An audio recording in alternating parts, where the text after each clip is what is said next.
Great. Sounds like we're ready to go.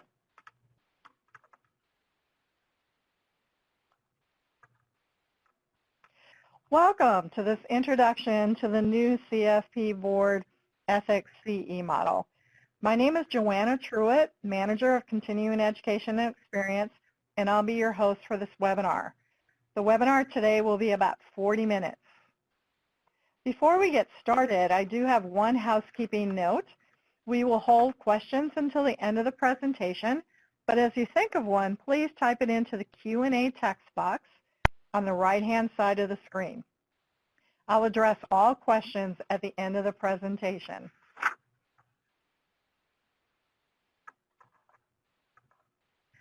Effective January 1st, 2018, CFP Board will be moving to a new model for the development and delivery of the CFP Board Ethics CE course.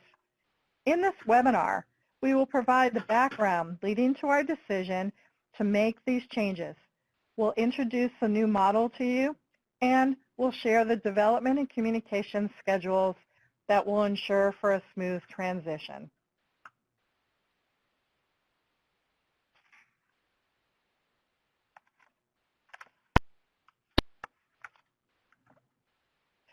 Over the past year, we have both received and solicited feedback from various stakeholders related to CFP Board ethics. Reflecting on their experience, CFP professionals suggested the course content could be more relevant and applicable to their business model. Our larger firms indicated they are consistently asked by their CFP professionals why ethics course isn't offered during their scheduled meetings and conferences. They suggested they're not opposed to the idea, but instead lack the time and resources needed to write and then submit a course. And CE sponsors have expressed frustration in developing the curriculum, as well as full submission and review process. The CFP Board staff has recognized and acknowledged that overall there is room for improvement in this process.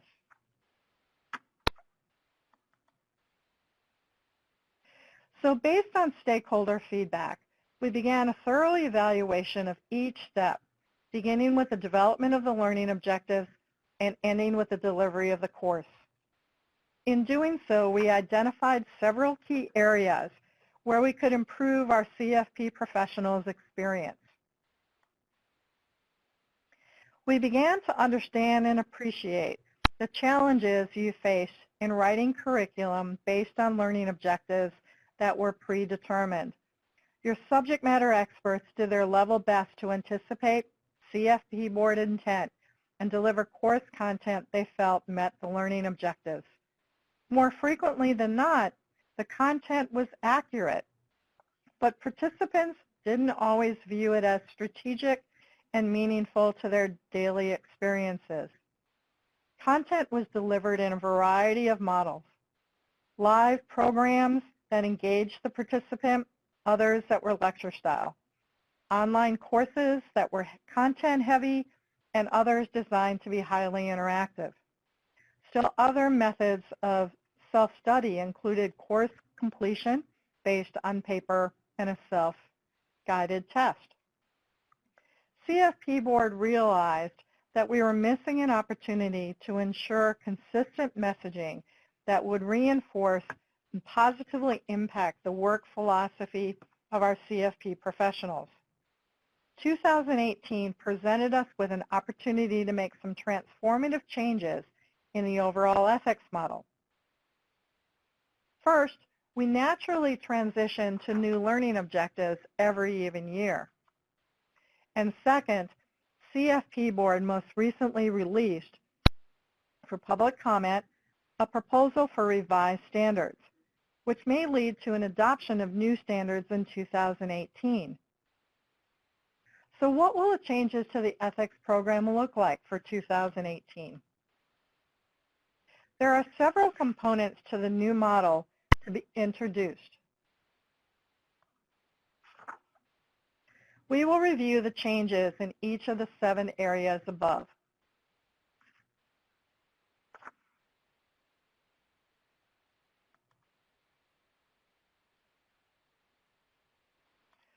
First, CFP Board will be moving to a single sponsorship model.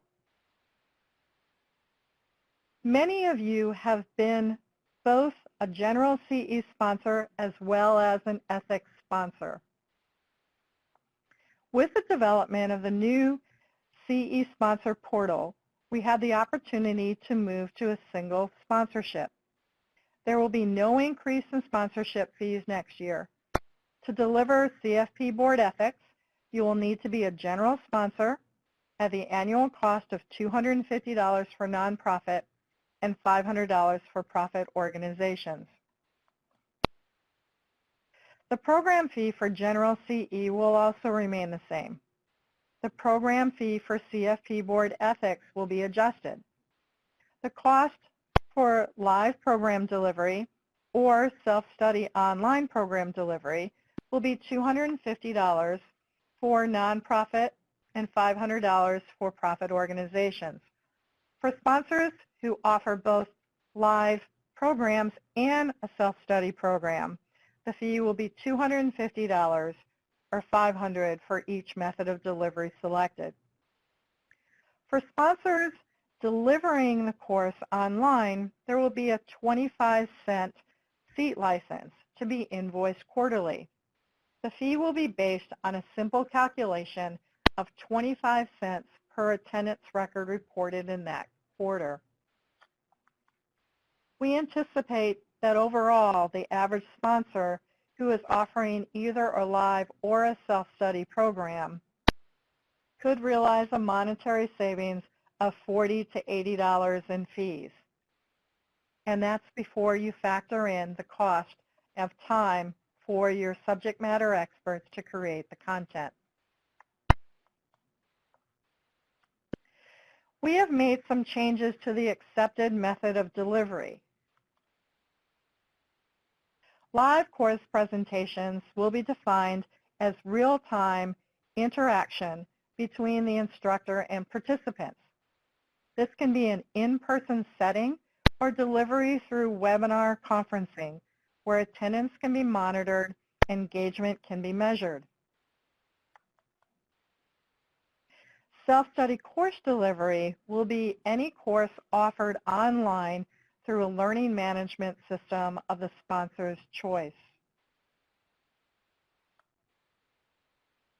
Methods of delivery that will no longer be accepted are those we define as independent study, where the participant has access to a recorded webinar or program or is provided a book that is a PDF file of the course.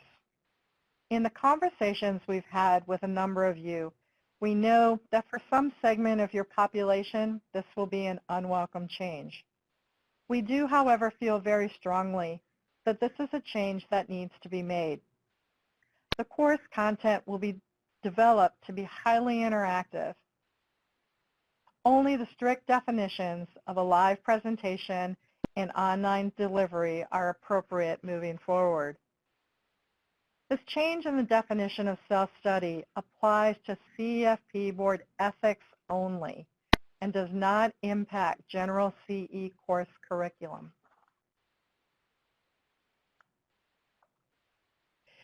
CFP Board has assembled an ethics work group to develop the core content and supporting materials for the ethics course. The work group is charged with developing the Code of Ethics course and support materials for 2018-2019 that CFP Board will then offer to CE sponsors as a package for live presentations or as self-study online courses. If CFP Board adopts revised standards in late 2017, they will be incorporated into this new package. We anticipate that, in fact, the board will adopt new standards for 2018. We are extremely fortunate to have 5 talented and committed subject matter experts who have agreed to serve on this work group. Dan Conduro, which I know many of you know or are at least familiar with, provides financial advice and education to consumers and financial professionals. He is founder of his own education and consulting firm, Candira Group, and as president of Penny Tree Advisors, which is a registered investment advisory firm. Dan provides personal financial planning for consumers and litigation support for attorneys. In addition, he is a FINRA arbitrator, and he also writes a monthly column, Ask the Ethicist, for Investment News. He also serves as a CFP ambassador for the Boston area. Fong Long is a financial planner and educator who specializes in financially empowering individuals and families with low and moderate incomes. She is the founder of Just Wealth, a fee-only financial planning practice.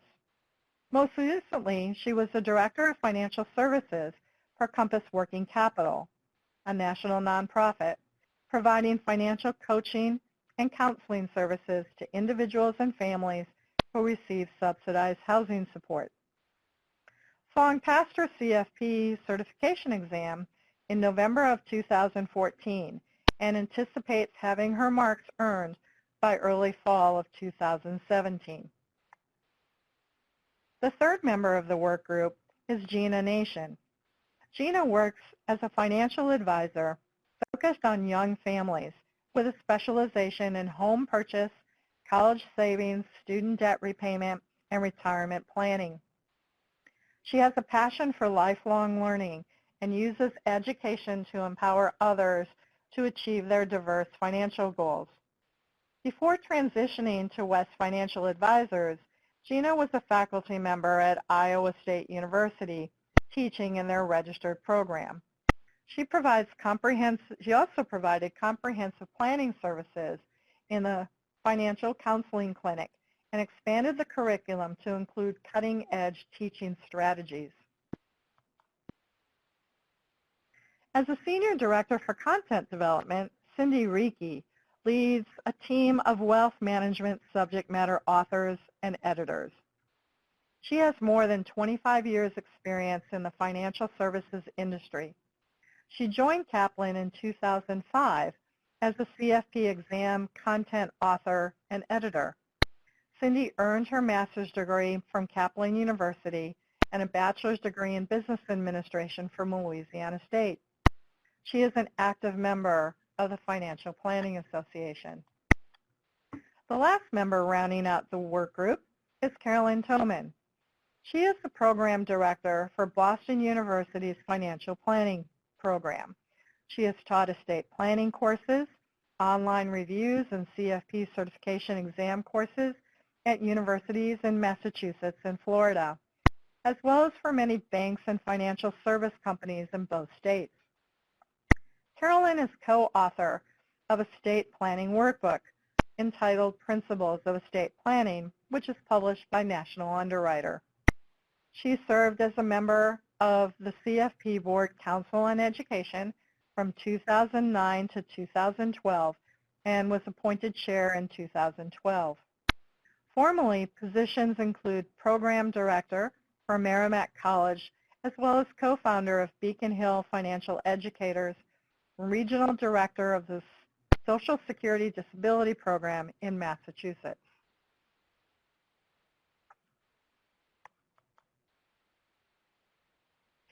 The scope of work described earlier incorporates all components of a live and self-study program and is comprehensive to include everything from the course description and disclaimers to the instructor webinar. The content to be developed will be highly interactive for both a live audience and a participant taking the course online.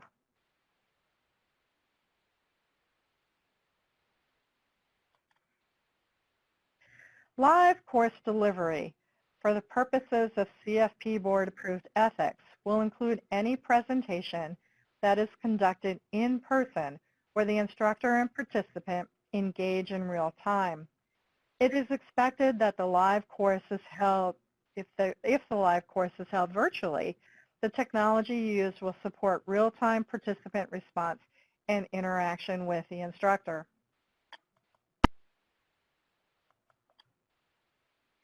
Course content will be formatted in PowerPoint, which can easily be branded for your organization. Each slide will be accompanied by detailed instructor notes that will include an explanation of the display text, as well as guidance and corresponding case studies, activities, and potential responses to participant questions. The course, if presented as delivered, will fulfill the 2-hour CE requirement. Each sponsor does have the option of adding 5, 10, 15, or 20 minutes of complementary content, customizing it to a particular audience. This additional content does not need to be pre-approved by CFP board before delivery. Activities and case studies will be incorporated into the program content. Instructors will be able to select from a variety of case study options, a number of which can be easily adjusted based on the business model of the attendees or a majority of the attendees.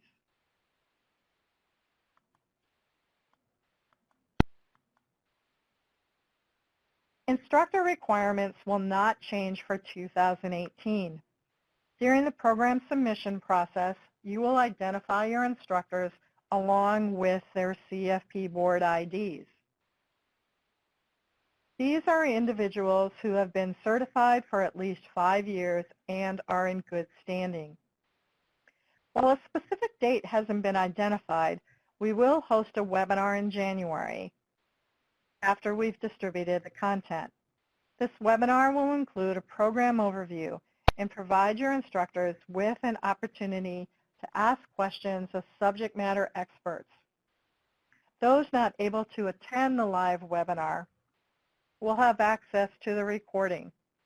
These instructors will complete an attestation when they're completed reviewing the recording, as they do currently.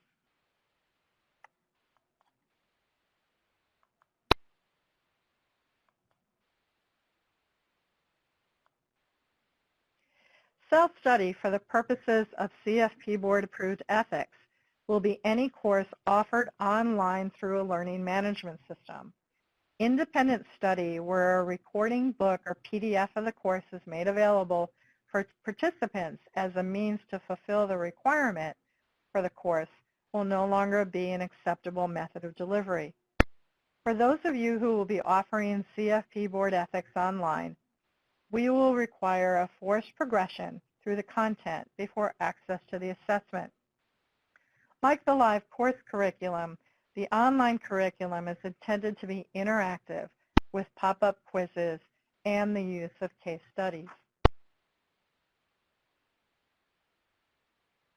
After reviewing the course requirements, we made a decision to maintain our current policy related to assessments for online ethics content. With a continued focus on quality versus quantity, beginning with the 2018 ethics cycle, final assessments for self-study online courses will contain 20 questions, and the passing rate will be 70%. As part of the course development, the work group will create 40 questions for the test bank, ensuring no two assessments will be the same. We will also ask course developers to deploy question randomization, save any summary of correct responses until the assessment is passed, and limit consecutive attempts to 3 before a short waiting period is instituted. Participant feedback is extremely important for both the sponsor and CFP board. We will be incorporating access to a quick online course evaluation for those participating in the live environment. At the end of each online course, we will be requesting sponsors to require the completion of a course evaluation before access is given to the certificate of completion. These evaluations will provide us with a steady stream of information that will help us gauge satisfaction with the course delivery and continued relevance of the content. This feedback will also allow us the opportunity to regularly update and refresh the course content, which can now be easily disseminated to ethics providers. So let's do a real quick recap of the changes. First, we will move to a single sponsorship fee in 2018. Second, live presentation and self-study online will be the two accepted methods of delivery. Third, interactive course content for both live and self-study will be created by a group of subject matter experts. A live webinar with later access to the recording will be offered for those who will be presenting the material. Assessment standards will now follow the general CE assessment requirements. And course evaluations will be integrated into the program. To ensure a smooth transition, we have established a development and communications timeline. We will follow this schedule to expire 2017 CFP Board Ethics courses. Live programs will be expired on December 31st, which is our current operating procedure. Completion dates after December 31st will not be accepted, and it will be anticipated that all attendance reporting will be received before January 15th. Those courses that are self-study but not online will have a completion date of December 31st. Like the live program, the course will be expired on December 31st. We've had conversations with a number of you and have already talked about a strategy for ensuring that those individuals currently enrolled in these courses know that, in fact, completion needs to be done by December 31st. Completion dates after December 31st will not be accepted, and we will anticipate that all attendance reporting will be complete by January 15th. For self-study courses that are online, those courses will be expired on February 28th, and we'll have an explanation as to why the change in that expiration or extension for that expiration shortly. Course completion dates after February 28th will not be accepted, and we do anticipate that all attendance reporting will be received by March 6th. Again, like self-study, which is not online, we've had conversations with many of you to begin developing a strategy to notify enrollees who have not yet completed the course that they will need to complete the course by February 28th. In addition to sponsor correspondence and notice of course expiration, we will begin messaging CFP professionals of the changes as well. In early October, CFP Board will begin communicating directly with CFP professionals, specifically those with reporting periods that end on January 31st or February 28th, and who have not yet completed the ethics requirement. Messaging to these two groups about course expiration dates will continue monthly into January and February.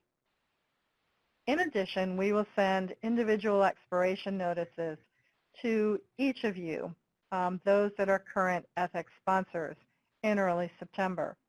We've already spoken to many of you, as I indicated before, but we will need your help in reaching those who have registered for your self-study or online courses to reinforce the December 31st and February 28th completion deadline dates.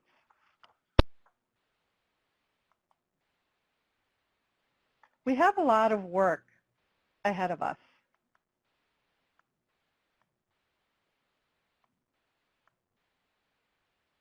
Dates for each of our deliverables is approximate, but this calendar gives you a really good sense of the sequence of events. It is our intent to have a majority of the course content written and reviewed by the November board meeting. In doing so, we will be in the best position to quickly respond to changes the board may require in the revised standards and to accelerate the distribution date of course materials. Again, our goal is to fully convert to the new ethics course by March 1st.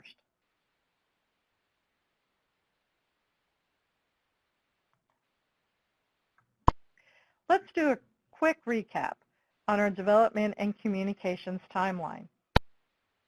First, monthly progress reports will be emailed to CE Ethics sponsors to ensure you're current and up to date on our progress, as well as to inform you as when we communicate with our CFP professionals and what information that communication contains.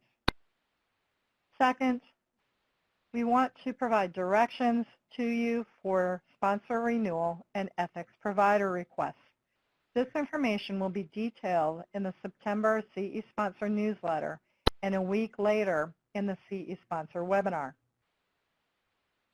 Also, as promised, we will be delivering 2 webinars to be scheduled for January. One specifically for presenters of the live program and a second for online course developers. Both webinars will be recorded and posted for viewing after the live presentation date. Access to the new content and program materials will be in early to mid-December or early January, but the final delivery date is really dependent on the outcome of the November board meeting as it relates to the revised standards. And last, there may be times when the work group requests feedback as they work through the curriculum design. We look forward to hearing back from you when these opportunities arise.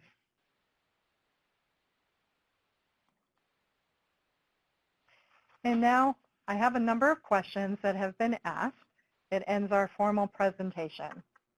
Let me go through some of the questions that have been asked already.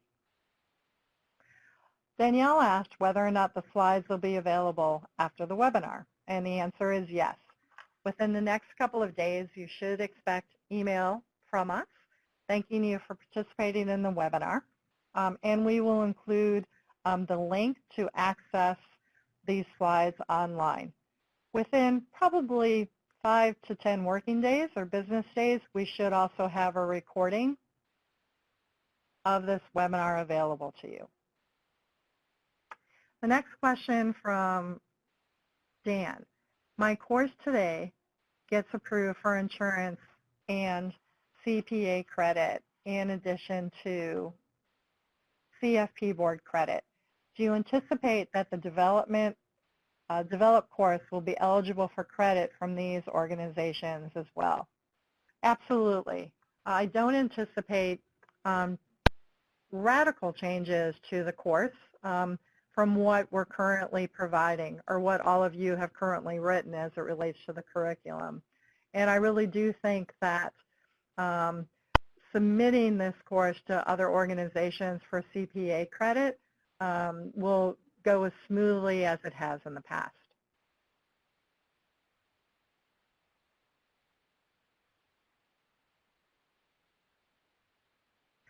Thomas asked, what is the in-person work session in October?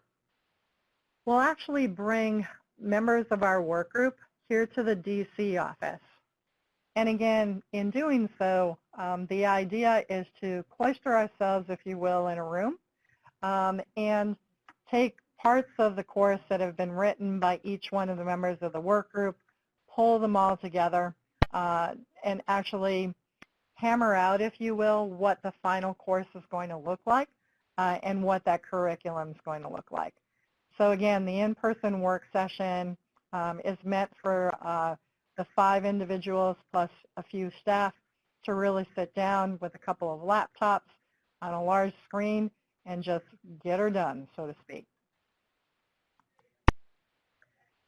Gina said, you mentioned that there will be regular updates in the course material. Can this be done without changing the course outline so that we will not have to resubmit to states with each change?